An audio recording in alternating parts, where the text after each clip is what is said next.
Welcome back, everybody, Automotive Inc. Today we're going to go over 5 things you should be checking when you buy a new car or truck. Yes, we all hope that the manufacturers get everything right down to the T, or when you go get your oil changed or they've done something, you hope that they've got it all right. But you know, guys, it ends up coming down to us as the consumers to protect our own six. So let's get started. Let's make sure you smash the subscribe button, thumbs up, and notification bell. Head over to the channel. We got tons of cool stuff.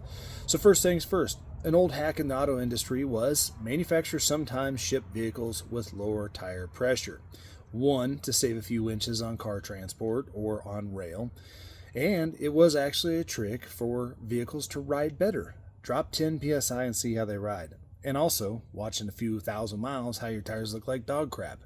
So, make sure you go into your vehicle. And if you didn't know this, this might be common sense right to everybody out there. But you know what?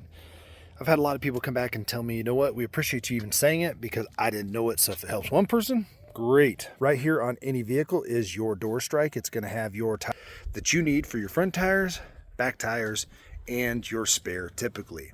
Now, you can always go to the max cold PSI on your tire and air it up to 70. There's a lot of people that are taking their truck tires. They have an 80 PSI max PSI and airing them up to that. Whatever you want to do, you, boo. But at least make sure that you have your minimum in there, because what can happen is you can leave and all of a sudden you get a TPS warning, which is your tire pressure monitoring system. You can get a warning for that. And honestly, guys, wear and tear on your vehicle, it doesn't behoove you to overinflate your tires or underinflate them. But a lot of times you can have issues, especially if you buy your truck or car and start heading home. Weather turns to crap and your tires are low on PSI. Maybe not because they're trying to save inches. Maybe they're just low. But your safety is the most important. Now, the next thing I want you guys to do is get in the commonality thought process of checking all your fluids. Well, you're thinking, well, the manufacturer probably topped everything off at the factory, right? Well, you hope. However, I've heard plenty of stories about people that went to a shop and got their oil changed and didn't put oil back in, right? And these are the professionals. I actually worked at a shop where I did quality inspections on mechanics' work. And the people would forget to put 1.5 gallons or 2 gallons of oil in. Not because they're trying to do it on purpose, but, you know, they get busy and stuff happens. So, come into your engine compartment and find out what fluids you can actually check. A lot of vehicles don't have oil dipsticks. You're going to have to check it on your monitoring screen, but you need to make sure you check it. If you do have a dipstick, make sure it's checked. Make sure your oil cap's on. Make sure your antifreeze is good. Brakes, you even want to check your washer fluid? Go ahead. Check everything that you physically can check and make sure that you have plenty of fluids in that vehicle. Now, the next thing I want, this is going to be kind of on the piggyback of fluids. But if you get a new modern diesel, guys, those DEF tanks are around 7 to 7.5 gallons of DEF. And believe it or not, some manufacturers, according to the dealers I've dealt with, are actually not topping off the trucks with DEF. And when we brought Optimus home, my 25 Chevy Silverado Duramax, it actually went into derate on the way home because I was low on DEF. Now, you're probably thinking, Jeremy, you didn't follow your own rules, your own ideas of checking it. Well, to be honest with you, I was kind of in a hurry to get back to my second shift at work. And honestly, I had asked her if they topped it off, and they said yes. Unbeknownst to me, once they went into that, got it home, got my DEF, filled it up, called her, and she said that, oh, actually, GM doesn't do that anymore. Whether or not they do, I don't know. Don't really care, but it could have been a big inconvenience, especially if you're buying these vehicles and traveling home. If you're buying a diesel, it's going to have DEF, and so you want to make sure that you stop buying and get enough DEF to do that, so you don't already end up on the side of the road. Now, another thing that you guys got to check, and believe it or not, this is a huge issue when it comes to a lot of Ram products right now, guys, and you wouldn't even think it, but I'm kind of nosy when I get my new trucks. I always dive in and check and poke around and see what's going on. I find out where every freaking fuse panel is. Now, believe it or not, inside the vehicles here, I'll take the cover off my fuse panel here.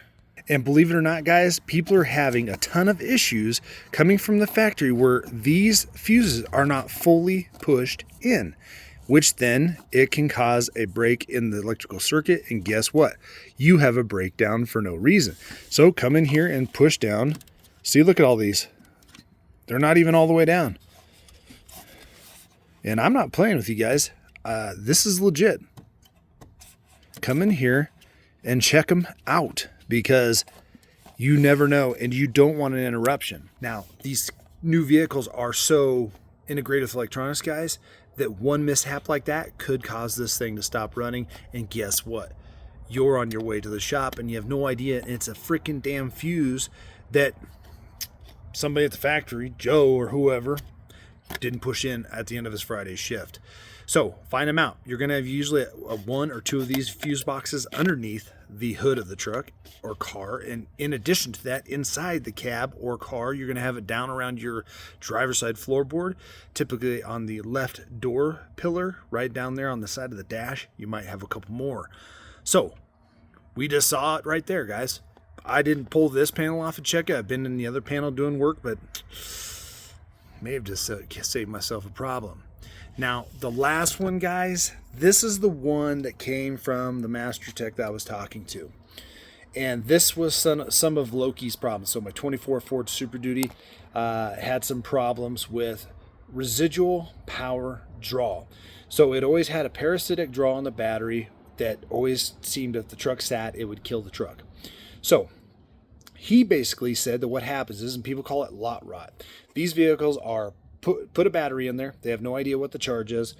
They test them, they do whatever, it goes, sits in a lot, and then it gets shipped, and then it gets shipped on the rail or boat or whatever, then it gets shipped to the dealer, and it sits on that lot till it gets PDI'd.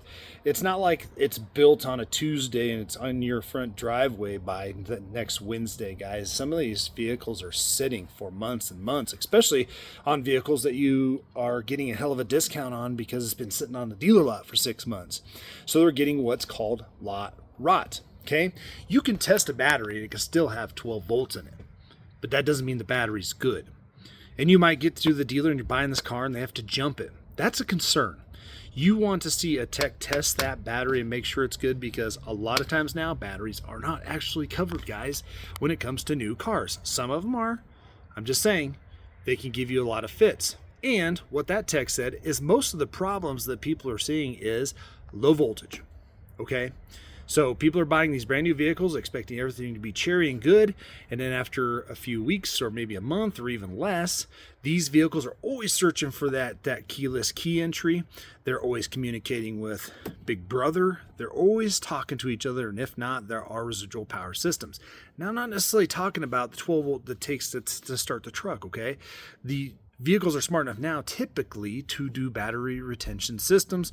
So what they do is they retain just enough juice to fire the vehicle up. However, guess what happens? All the other brains are now shutting off. And in locally, we saw that where this radio would cut off or the alarm would go off or whatever. And RAM and everybody else is having concerns with low voltage, so it starts shutting down systems, and once one system shuts down, then the next thing goes, then next you're on your way to the thing. And a lot of these are going to need to be reprogrammed and or batteries replaced and or charged, and they're not doing this in the PDA process, guys. They are not checking the batteries. As long as it starts, it's good to go, right? But a low battery voltage can change a lot. So my suggestion is do what I did on Forge here, my 26 Ram. Get yourself a nice battery charger. Ladies and gentlemen, you should have this shit in your garage, okay? And this one right here, I'll link it down below. It's less than $100, guys. I don't even know the brand. I'll just link it because I don't even know. But it does LiPo4, AGM, booster, and repair cycles. So it does that repair process on it. And what you do is you come into your vehicle parked in your driveway. You find your positive and your negative. This is a battery management system. And you can see most of them are going to have a tab for either jumping and or... I lost my train of thought. For jumping and or charging. You're going to hook this battery up, and I like this one because I just run the repair process on it, and believe it or not, both of these batteries on this 26 were at 46% when I got the truck. Now, if you're charging or jumping, don't ever jump on your mega fuses or any other point. If you have a vehicle specific, look in your owner's manual, but you need to be on the inside of the actual negative here, not on this post, because that's where your battery management system is, and the battery sometimes won't accept a charge because of it.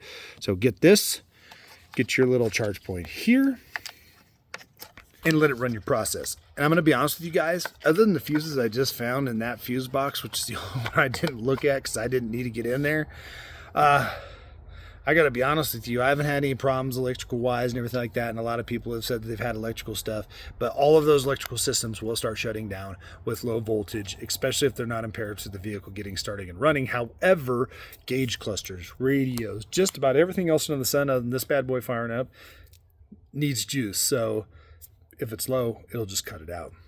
So I hope that you guys enjoyed those tips and tricks. If I could get done bum with my words, but I'm kind of exhausted after the holidays. Anyway, make sure you guys do smash the subscribe button. And guys, I'm going to catch you on the next one.